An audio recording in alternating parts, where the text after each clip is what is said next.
Antrian ini terjadi karena adanya keterbatasan sumber daya.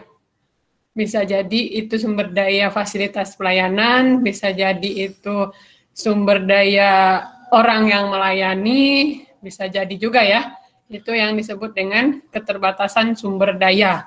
Jadi misalnya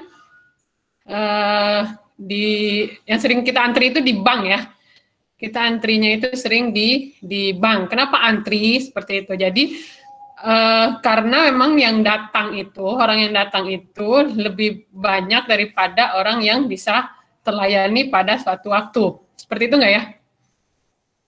Kebayang nggak sama teman-teman itu yang dimaksud dengan antri? Iya, Bu. Kebayang, Bu. Kebayang ya? Di pom bensin misalnya. Ya. Jadi karena untuk mengisi satu mobil itu misalnya diperlukan waktu 5 menit, padahal di dalam pom bensin itu yang datang misalnya dalam 5 menit ada 2 orang yang datang. Berarti kan 1 orang harus antri dulu kan untuk mendapatkan pelayanan mengisi pom bensin. Seperti itu ya. Nah, ini yang kita rasakan ketika kita antri.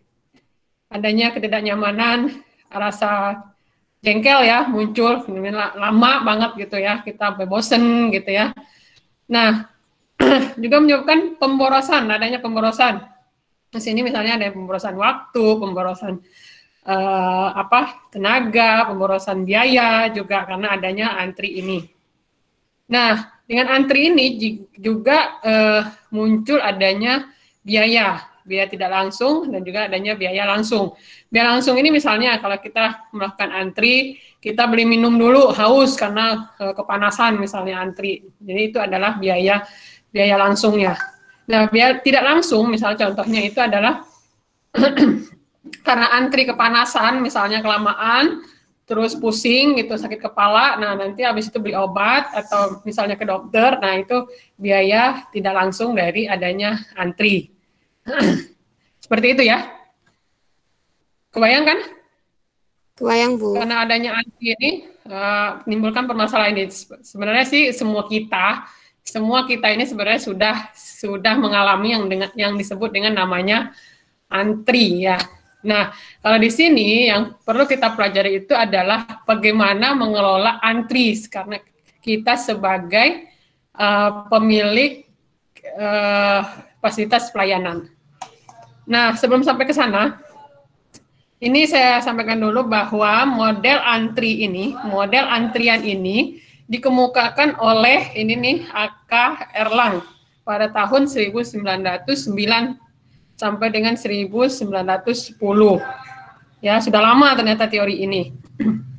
Dia itu Erlang ini bekerja di perusahaan telepon di Denmark. Di Denmark ya. Nah, dia kenapa muncul ide antrian ini? Jadi dia itu bekerja di perusahaan telepon. Pada waktu itu telepon itu belum langsung dari orang. Misalnya dari kita dial nomor seseorang terus bisa langsung nelfon ketemu sama orang lain. Enggak, waktu itu mah belum. Jadi kalau kita mau telepon seseorang, jadi harus melewati dulu operator. Dari operator ini baru kita bisa sampai berbicara dengan orang yang kita tuju waktu itu tuh untuk telepon.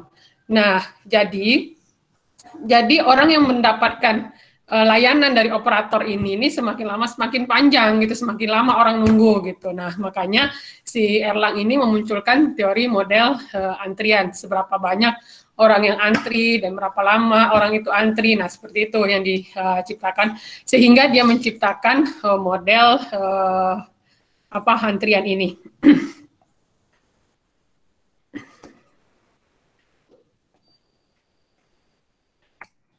Nah, tujuan di dalam kita mempelajari model antrian ini adalah untuk menentukan sistem antrian yang harus dipelajari. Sistem antrian seperti apa saja yang ada. Ini masih ada yang minta ya.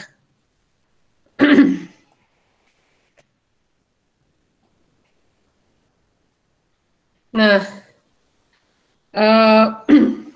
tujuan juga untuk model antrian ini, tentukan model antrian yang cocok. Seperti apa model antrian yang cocok untuk fasilitas pelayanan yang kita punya gitu sebagai penyedia jasa pelayanan.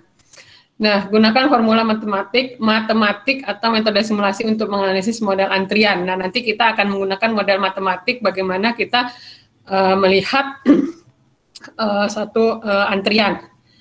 Nah,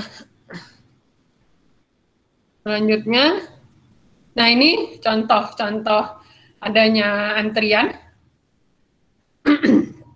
Ada pesawat terbang, ada nasabah, ada mobil di tempat cuci mobil, ada orang sakit untuk pelayanan ambulan, ada pengunjung yang datang ke perpustakaan, ada mahasiswa yang registrasi, ada kasus datang ke pengadilan.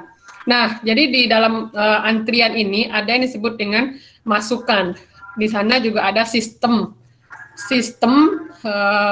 pelayanannya. Sistem pelayanannya itu atau alat pelayanan. Nah, ini yang disebut dengan sistem. Kalau yang di pesawat terbang ini kan dia ada lapangan terbang kan ya, lapangan terbang untuk pelayanannya.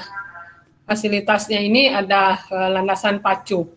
Nah, di mana garis tunggu atau garis antrian ini? Nah, untuk dapat sampai ke landasan pacu, pesawat itu menunggu di landasan dan antri gitu untuk sampai ke landasan pacu supaya bisa terbang. Bagi teman-teman yang sering naik pesawat ini berarti sudah dapat melihat atau mengalami bagaimana antrinya untuk bisa terbang suatu pesawat terbang di Bandara Soekarno-Hatta. Nah, ini juga kalau nasabah bank itu masukannya itu nasabah datang ke bank. Nah, pelayanan itu bank, antriannya itu di garis antrian nasabah. Nanti fasilitasnya itu adalah kasir dari suatu bank ini ya, yang kita teller lah kalau di sini mah ya, yang sering kita temukan itu. Nah, keluarannya ini adalah nasabah sudah selesai dilayani sehingga sudah dapat pulang seperti itu. Nah, itu di dalam antrian ini ada masukan, ada sistem, ada fasilitas, dan nanti setelah selesai dilayani akan keluar dari sistem gitu, akan selesai seperti itu. Sampai sini ada pertanyaan? Masih ada yang masuk kah?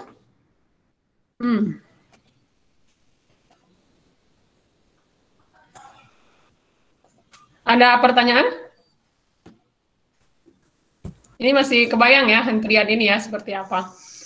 Pesawat terbang, nasabah di bank gitu ya. Kita mau antri, mau masuk ke cucian mobil, biasa juga antri ya. Nah, ini adanya sistem antrian, kira-kira gambarannya seperti ini. Mohon maaf Ibu, paparan. Ada masukannya. Oh, tidak terlihat.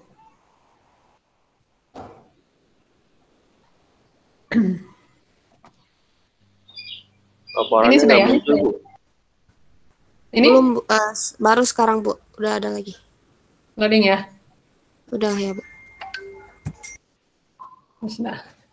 Nah, ini gambaran dari sistem antrian yang tadi ini. Yang ini adalah secara verbalnya, bentuknya itu ada masukan, ada sistem, ada fasilitas, dan setelah selesai dilayani akan keluar. Nah, kalau ini secara gambar ini seperti ini. Ada sumber masukan ini adalah pelaku antri. Pelaku antri ini bisa orang, bisa juga tadi pesawat terbang, bisa jadi juga binatang, apa segala macam. Nah, sistem masukan ini akan masuk ke dalam suatu sistem antri dan dilayani di fasilitas pelayanan. Nah, dalam sistem ini adalah dari antri sampai ke fasilitas pelayanan. Nah, setelah dilayani ini akan ada satu keluaran atau selesai seperti itu. Nah, di sini nanti akan kita lihat populasi di dalam sistem dan juga ada populasi di dalam antrian. Nah, kalau populasi di dalam sistem ini adalah populasi yang antri dan yang sedang dilayani. Nah, kalau populasi dalam antrian itu adalah populasi yang benar-benar cuma ada di dalam baris antrian dan dia belum masuk ke fasilitas pelayanan. Jadi nanti kita akan lihat ada populasi dalam sistem dan ada populasi di dalam antrian seperti itu. Dalam sistem itu yang ini dan ini dalam antrian, dan ini sudah selesai dilayani. Nah, ini ada elemen-elemen pokok dalam sistem antrian. Ada sumber masukan. Ini ada sumber masukan. Sumber masukan itu adalah sesuatu yang akan menggunakan pelayanan. Nah, kalau di bank tadi yang sumber masukan ini berarti adalah nasabah yang datang ke bank. Itu sesuatu yang akan menggunakan pelayanan. Bisa orang, barang, binatang, atau juga tadi bisa pesawat terbang, atau bisa juga mobil, seperti itu. Masukan ini disebut dengan populasi. Populasi dikatakan besar jika lebih banyak dari kapasitas pelayanannya. Populasi dikatakan besar apabila dia lebih banyak dari kapasitas pelayanannya. Nah, makanya dia disebut antri gitu. Jadi yang datang itu lebih banyak daripada yang bisa dilayani. Nah, ini sumber masukan. Yang kedua itu elemennya adalah pola kedatangan. Pola kedatangan itu adalah cara atau bagaimana individu dari populasi itu memasuki sistem antrian. Nah, kalau yang sering kita pakai ini adalah pola kedatangannya atau acak. Jadi bisa kayak seperti ke bank itu kan nasabah bisa dalam 5 menit 1 orang, bisa dalam 5 menit 2 orang, atau dalam 30 menit ada 30 orang, seperti itu ya. Jadi acak. Jadi tidak bisa ditentukan masukan pola kedatangan dari individu-individu yang akan masuk ke dalam proses pelayanan. Nah, setelah itu ada yang ketiga, elemennya itu ada disiplin antrian. Disiplin antrian. Nah, disiplin antrian ini bagaimana si individu ini bisa masuk ke dalam ke dalam sistem pelayanan. Nah, biasa yang kita gunakan di kita itu adalah yang pertama datang itu yang pertama dilayani. Tapi sebenarnya juga ada yang datangnya belakangan yang dilayani pertama, itu yang LCFS. Ada juga shortest processing time, yang waktu prosesnya yang pendek gitu, itu yang dilayani terlebih dahulu, juga ada seperti itu. Tapi yang banyak di kita ini adalah yang datang pertama itu yang dilayani lebih dulu. Nah, elemen berikutnya itu di dalam sistem antrian itu adalah kepanjangan antrian. Berapa panjangnya si antri gitu. Dalam sini ada yang terbatas dan tidak terbatas. Nah, kalau yang terbatas itu nanti perhitungannya akan lebih kompleks. Nah, selanjutnya ada tingkat pelayanan. Tingkat pelayanan ini adalah waktu yang digunakan untuk melayani setiap individu dalam sistem antrian. Misalnya di nasabah di bank itu, kalau ke teller itu waktunya bisa 5 menit. Nah, kalau kita misalnya ke CS bisa dilayani kita 30 menit. Nah, itu yang disebut dengan tingkat pelayanan, yaitu waktu yang digunakan untuk melayani setiap individu. Nah, setelah selesai semua, tadi elemen berikutnya itu adalah keluar, yaitu individu yang sudah dilayani dan kembali ke populasi awal atau keluar dari sistem. Nah, ini elemen-elemen dalam sistem antrian. Nah,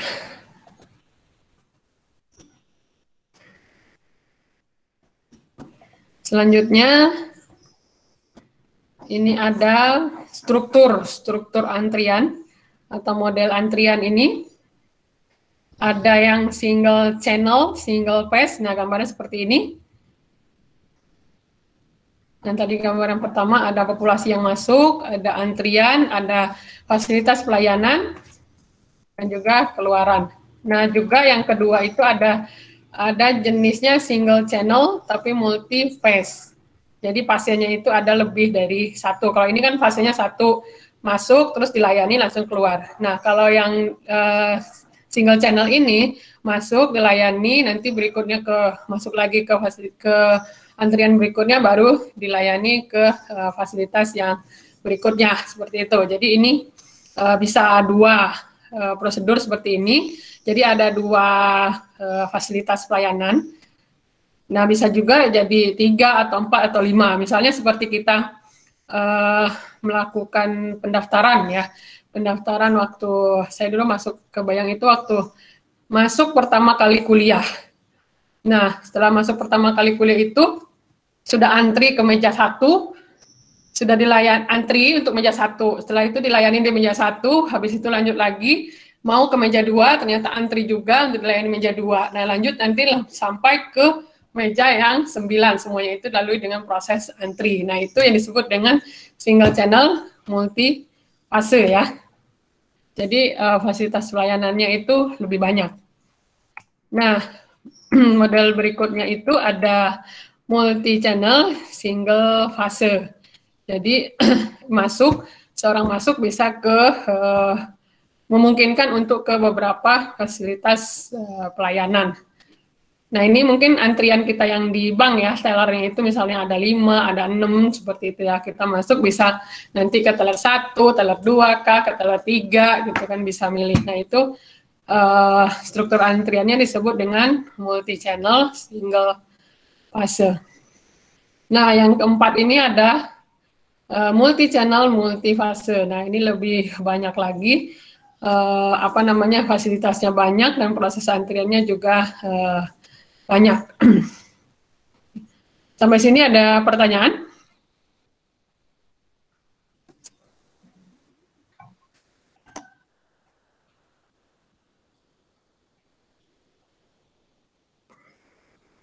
Ada yang masih bingung? Cukup jelas, Bu. Jelas ya. Nah, kita lanjut ya. Nah, ini ada beberapa notasi. Notasi ini untuk kita memudahkan dalam memahami sistem antrian.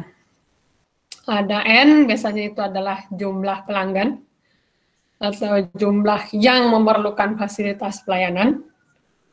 Ada juga kalau misalnya di nasabah bank itu adalah jumlah nasabahnya, kalau di tadi pesawat terbang yang antri di landasan pacu itu adalah jumlah pesawat terbangnya. Nah, kalau PN ini adalah probabilitas atau kemungkinan kepastian atau pelanggan ada di dalam sistem. Probabilitas kepastian pelanggan ada di dalam sistem. Bentar ya.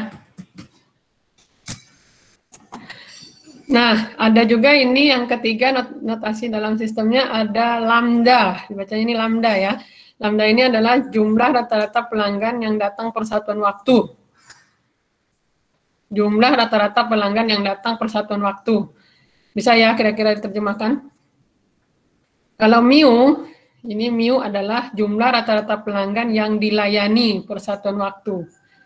Bedakan ya, jumlah rata-rata pelanggan yang datang, kalau yang mu ini adalah jumlah rata-rata pelanggan yang dilayani.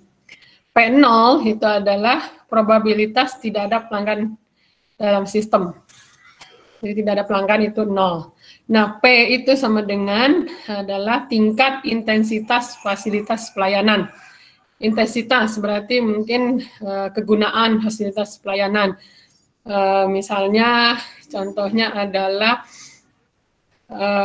pom bensin, misalnya dalam 1 jam itu bisa digunakan atau untuk mengisi 25 mobil gitu. Nah, itu disebut dengan tingkat intensitas fasilitas pelayanan. Nah, ada di sini juga L. L itu adalah jumlah rata-rata pelanggan yang diharapkan dalam sistem.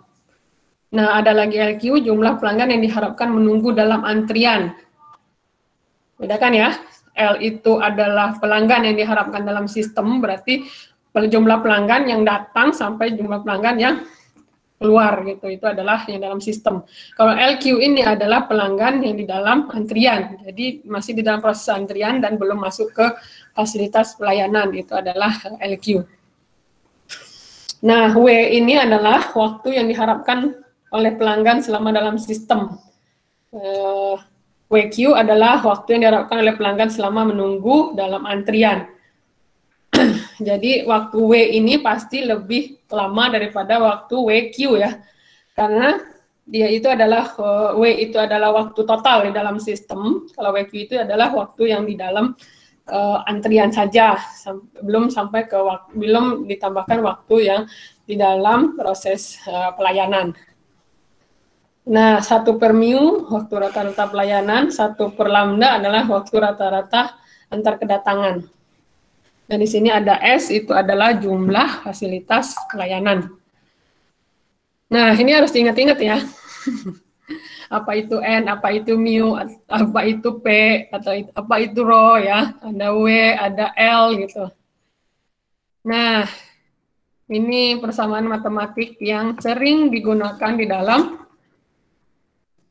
model antrian. Nah, P itu tadi adalah tingkat intensitas atau kegunaan dari fasilitas pelayanan. Nah, persamaannya adalah P sama dengan rho per mu. P itu sama dengan rho per mu.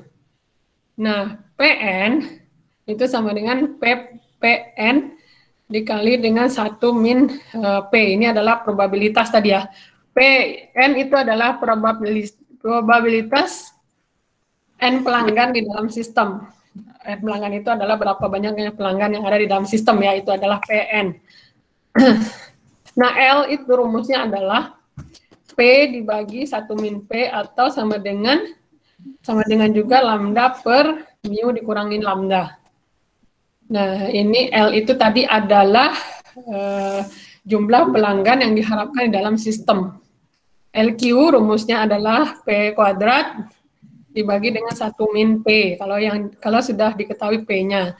Tapi kalau P-nya belum diketahui, bisa juga kita pakai rumus yang ini, lambda kuadrat dibagi dengan mu dikali mu min lambda. Nah, W juga ada nih, rumus W itu adalah tadi waktu yang diperlukan di dalam sistem. Nah, kalau WQ adalah waktu di dalam antrian. Nah, ini rumusnya ya, untuk menghitung berapa yang tadi ada persamaan-persamaan di dalam model antrian. Nah, sekarang kita langsung masuk ke contoh.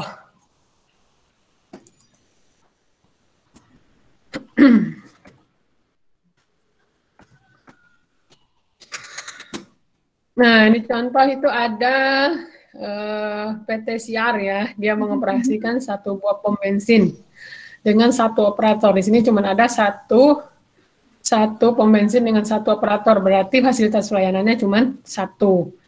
Rata-rata tingkat kedatangan kendaraan mengikuti distribusi Poisson, yaitu 20 kendaraan per jam.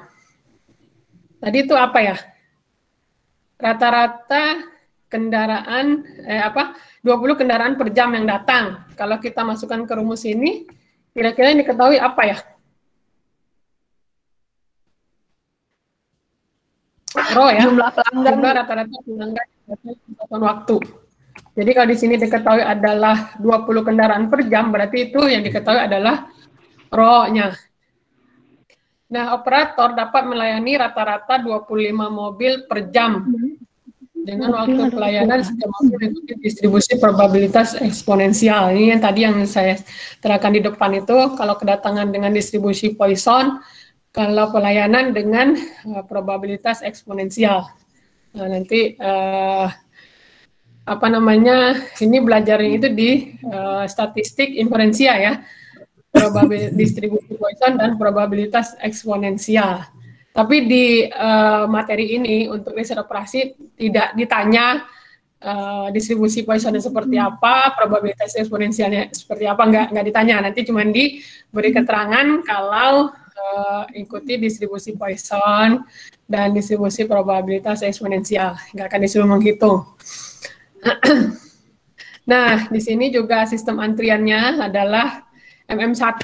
Nah, di sini itu adalah modelnya itu, kalau MM1 ini modelnya adalah yang ini, single channel, single phase. Jadi ada sistem antrian 1 dengan fasilitas pelayanan itu 1. Berarti yang single channel sama single phase ini, MM1.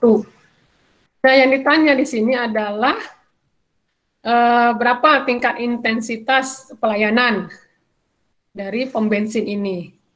Nah, pertanyaan keduanya adalah berapa rata-rata kendaraan yang diharapkan di dalam sistem. Yang ketiga, berapa jumlah kendaraan yang diharapkan menunggu di dalam antrian. Yang keempat, berapa waktu yang diharapkan oleh setiap kendaraan selama dalam sistem. Nah, berikutnya adalah waktu yang diharapkan oleh setiap kendaraan untuk menunggu di dalam antrian. Nah, secara visual ini ya, ini sistem antrian itu seperti ini.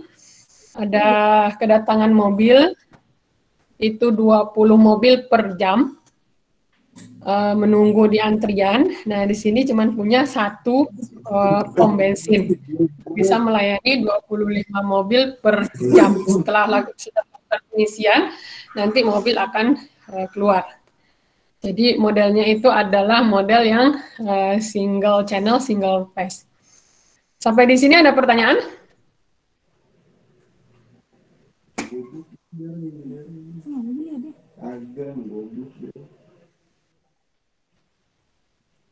Ada pertanyaan ini? Cukup jelas, Bu.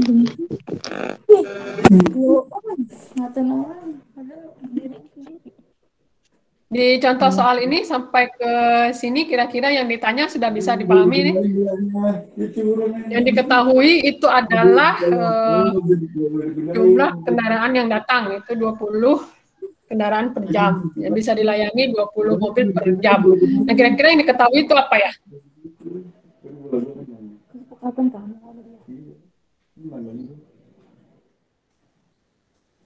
Yang diketahui tadi yang 20 mobil, 20 kendaraan per jam itu berarti ini ya, jumlah rata-rata pelanggan yang datang per satuan waktu. Terus kalau yang ini diketahui, operator dapat melayani rata-rata 25 mobil per jam. Berarti itu adalah jumlah rata-rata pelanggan yang dilayani per satuan waktu.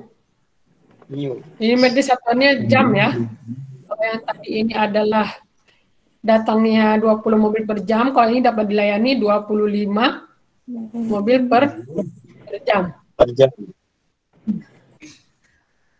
Nah, setelah dapat diketahui, kalau setelah kita mengetahui apa yang ada di dalam pertanyaan ini, yang diketahui itu adalah lambda dan rho ya, lambda dan mu ya. Ya Bu, lambda dan mu. Lambda ini ya, ini sama ini ya, yang tadi diketahui. Ya, Bu. Oke ya. Berarti untuk pertanyaan 1, berapa tingkat intensitas pelayanan atau tingkat kegunaan pelayanan? Berarti yang ditanya itu adalah P-nya ya. P itu rumusnya adalah P sama dengan lambda per dibagi mu. lambda dibagi mu. Berarti 20 per 25 ya. 20 per 25, berarti 0,8. 80%. Nah, kalau ini jumlah rata-rata kendaraan yang diharapkan dalam sistem. Kira-kira ini apa tuh? Jumlah rata-rata kendaraan yang diharapkan dalam sistem.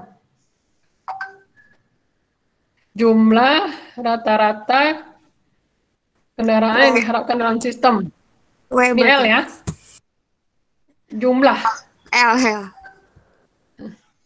Jumlah, bukan waktu. L ya. Kalau yang bawah itu adalah jumlah kendaraan yang diharapkan menunggu di antrian. Berarti ini LQ ya. Kalau yang nomor 2 itu L, yang nomor 3 itu LQ. LQ, ini pelanggan yang diharapkan menunggu dalam antrian. Ya. Terus yang nomor 4 ini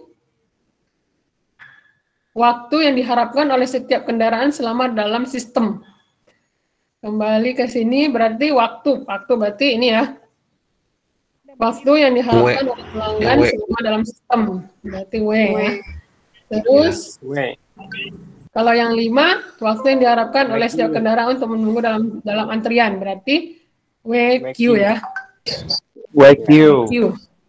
Nah, berarti kita tinggal hitung ya. Dari sini 1 itu yang ditanya adalah P, 2 itu adalah L, 3 itu adalah LQ, 4 itu W, 5 itu WLQ. Q. Sudah ada ya contohnya ya.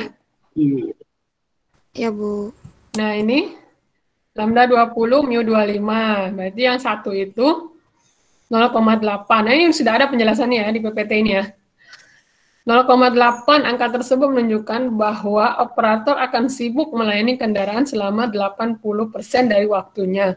Sedangkan 20% dari waktunya yang sering disebut dengan idle time. Nah, ini dapat digunakan oleh operator untuk beristirahat.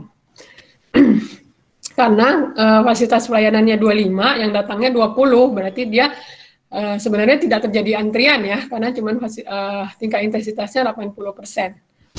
Nah, yang nomor 2 ini rumusnya, lambda dibagi dengan mu dikurang lambda, 20 dibagi dengan 25 kurang 20 sama dengan 4. Angka tersebut menunjukkan bahwa operator dapat mengharapkan 4 mobil yang berada dalam sistem. Ada 4 mobil ya yang dapat dilayani dalam sistem. Nah, terus yang ketiga itu adalah LQ.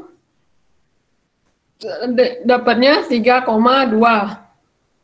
Lambda kuadrat dibagi dengan mu dikali mu min lambda.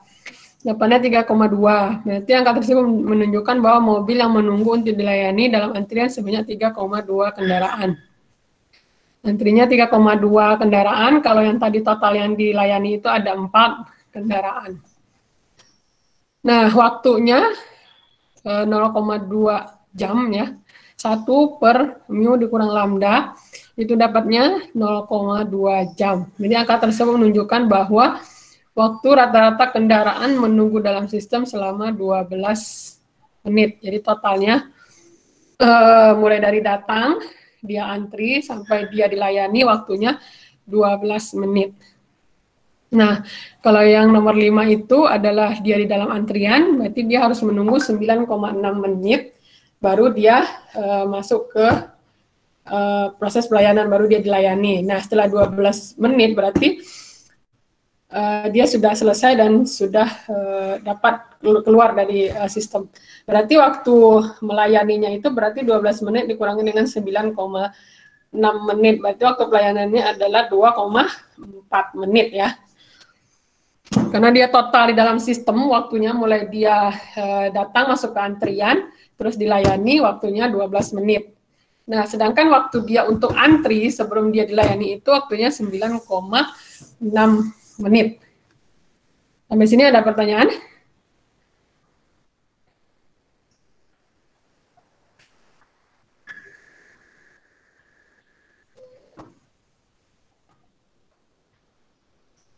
Perhitungannya mudah ya, cuman kali bagi tambah kurang aja. Cuman rumusnya yang bingung, mau apa ini sebenarnya yang diketahui itu yang agak membingungkan. Ada pertanyaan?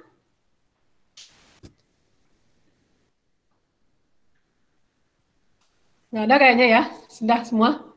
Ya, Bu, cukup jelas, Bu. Jelas ya. Dan ini juga ada contoh berikutnya, ini sama ya dengan yang tadi. Ini contoh ini bisa dipelajari sendiri ya teman-teman ya. Untuk contoh yang berikutnya ini, yang ditanyanya sama, P juga, L, LQ, W, sama WQ. Nah, jangan lupa nanti ada latihan yang harus dikumpulkan di e-learning. Mana cukup? Nggak ada pertanyaan? Ibu, saya mau tanya. Ya. Kan untuk yang soal pertama itu kan langsung melayaninya langsung 25 mobil. Terus kalau untuk contoh soal yang kedua, 1 menit per pelayanan. Itu kita cari tingkat pelayanannya dulu bukan, Bu? Iya, disamakan waktunya. Waktunya disamakan, kalau jam ya jam satuannya. Wah, ini kan yang nomor ininya yang diketahui berikutnya itu 50 pelanggan per jam ya. Iya. Ya, dijadikan per jam aja waktu semuanya.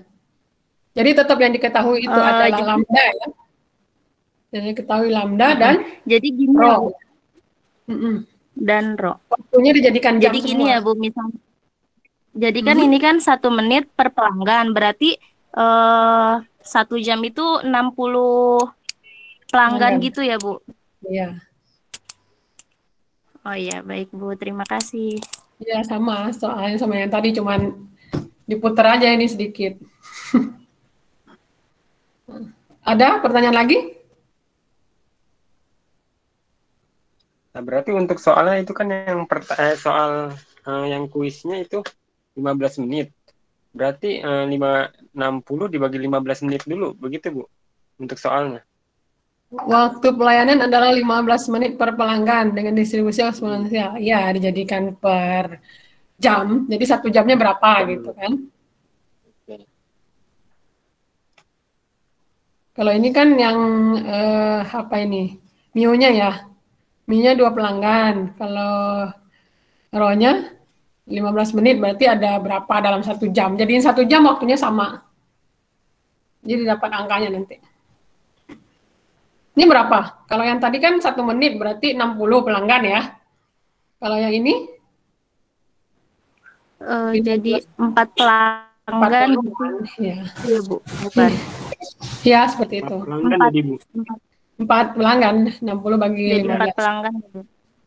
Iya. Ada lagi?